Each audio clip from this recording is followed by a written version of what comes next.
Let's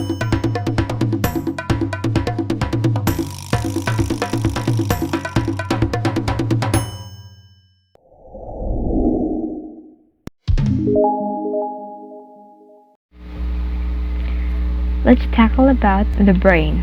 The brain is part of the central nervous system. It controls our movements, our reaction to stimuli from both the internal and external environment, and it is the center of our thoughts. In an embryonic brain, it is divided into three divisions: the prosencephalon, the mesencephalon, and the rhombencephalon. The prosencephalon is also known as the forebrain, and it comprises the largest portion of the brain. The prosencephalon gives rise to the telencephalon and the diencephalon. The telencephalon then gives rise to first the rhinencephalon, which is also known as the olfactory brain.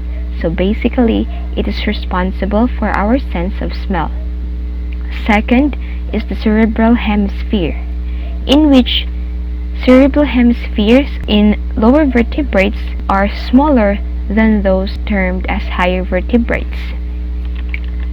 The cerebral hemisphere has different regions. First is the paliostratum, in which it is responsible for the olfactory reflexes in fishes. Neostratum, the hyperstratum, the corpus stratum, and the cortex, or the cerebral cortex, which contains the four lobes of the brain: the frontal, the parietal, the temporal, and the occipital lobe. So in general, the function of the cerebral hemisphere is to control our somatosensory, the motor sensory, language, the cognitive thought, memory, emotions, hearing, as well as vision. Third is the lateral ventricle. So the lateral ventricle provides a fluid-filled compartment for the brain and immerse it for safety, as well as it also produce and circulate a so-called cerebrospinal fluid. So the function of the cerebrospinal fluid is to cushion and protect the brain and the spinal cord against sudden impact, and also it transports nutrients and waste out from the central nervous system. Now let us proceed to the diencephalon. So the diencephalon is made up of different structures and different regions. First, we have the epithalamus. So the function of the epithalamus is to connect the limbic system to the other parts of the brain. It is made up of different structures. First, we have the pineal body, which is a light receptor for jawless fish, and for jawed fishes, it produces a certain hormone. Second is the parapineal, which monitors the photoperiods in some fishes, lampreys, and some tadpoles. And third, we have the habenula, which is an olfactory reflex in some bloodhounds and sharks. Second is the thalamus. The thalamus is the center part of the diencephalon. Its function is primarily for sensory relay. Third one is the hypothalamus, which is located just below the thalamus. So the function of this hypothalamus is to regulate the activities of the autonomic nervous system, the emotions, water balance, the thermostat, hunger, and satiety. In other words, the hypothalamus plays a significant role in maintaining homeostasis in our body. And the last one is the third ventricle. So just like the lateral ventricle, the third ventricle also provides a fluid-filled compartment for the brain and the spinal cord, and it also produces the cerebrospinal fluid. So for the second division of the brain, we have the mesencephalon. And take note that mes is for the middle and enceph is for the brain. So it is called embryonic midbrain.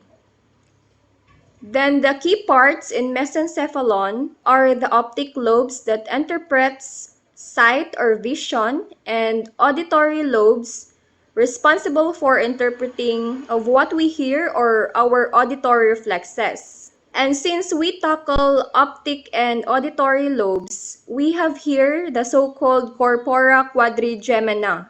From the word quad, meaning four, and corpora is body. Therefore, there are four bodies, and that is the left and right auditory lobe and left and right optic lobe. But the auditory lobe in mammals are called inferior colliculi, and their optic lobe are called superior colliculi. The same function in humans, which is also for vision and hearing.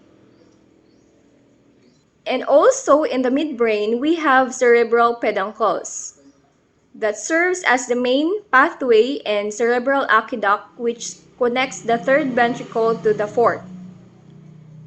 Next is the rhombencephalon, which is the embryonic hindbrain that is subdivided into myelencephalon that refers to the spinal cord, and the part of the brain that connects the spinal cord is the medulla oblongata that functions for breathing, heart rates, and blood pressure. Last is the metencephalon that caters cerebellum and pons. This cerebellum is responsible for coordination and balance, while this pons is the bridge between the part of the brain.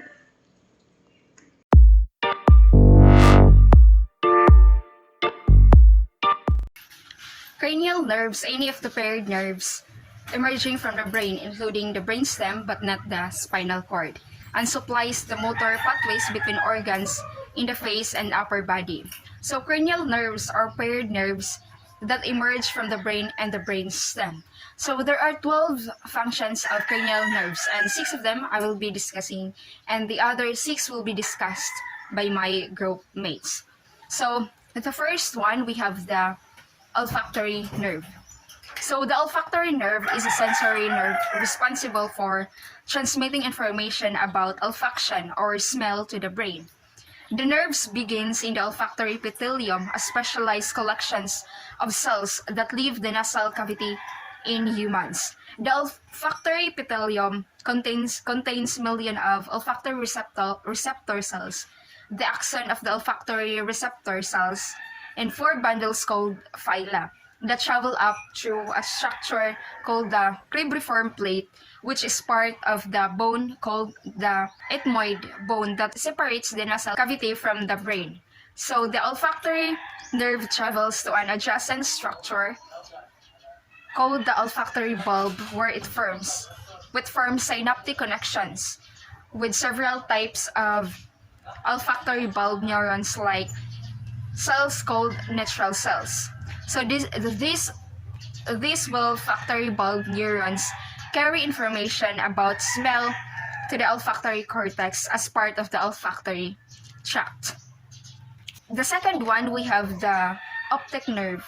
So the optic nerve is a sensory nerve responsible for transmitting information about vision to the brain. So the nerve begins in the retina as the axons of the cells called retinal ganglion cells. These axons comes together and leave the eye at a region called the optic disc and form the optic nerve.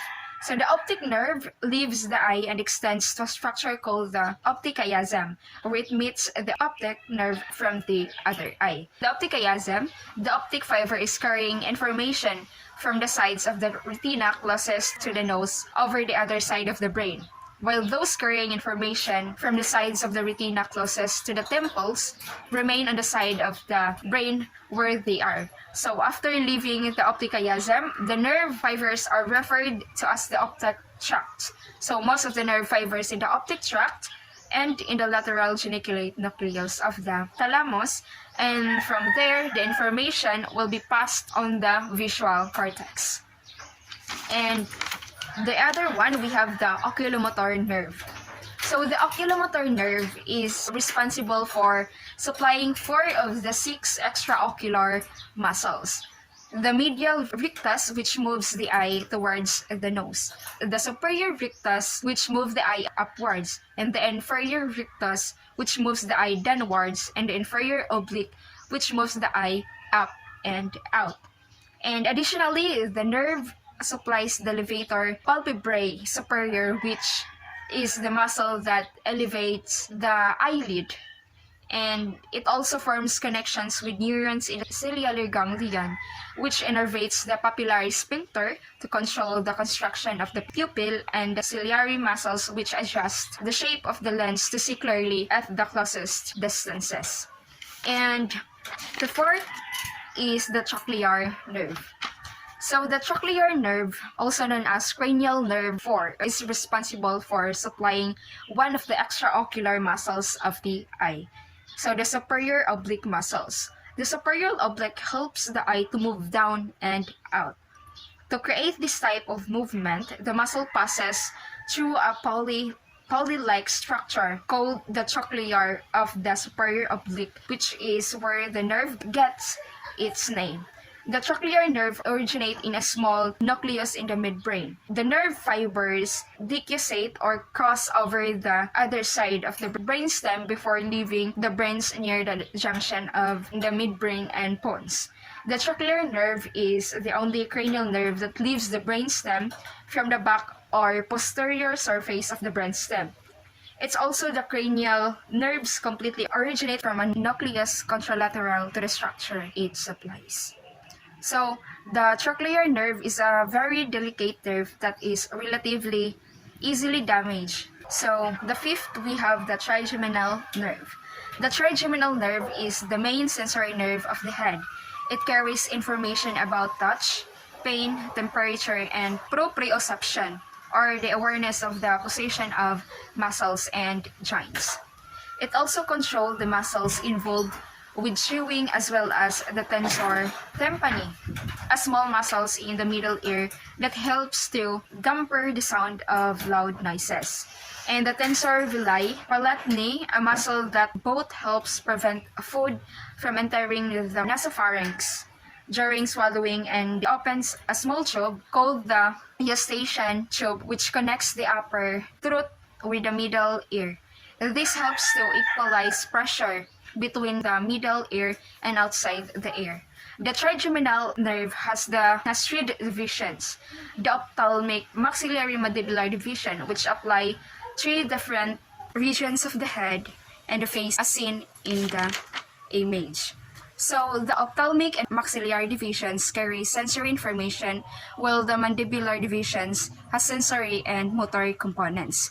There are three sensory nuclei and motor nucleus associated with the trigeminal nerve. They form a column of cells that reaches the midbrain of the brainstem to the upper spinal cord.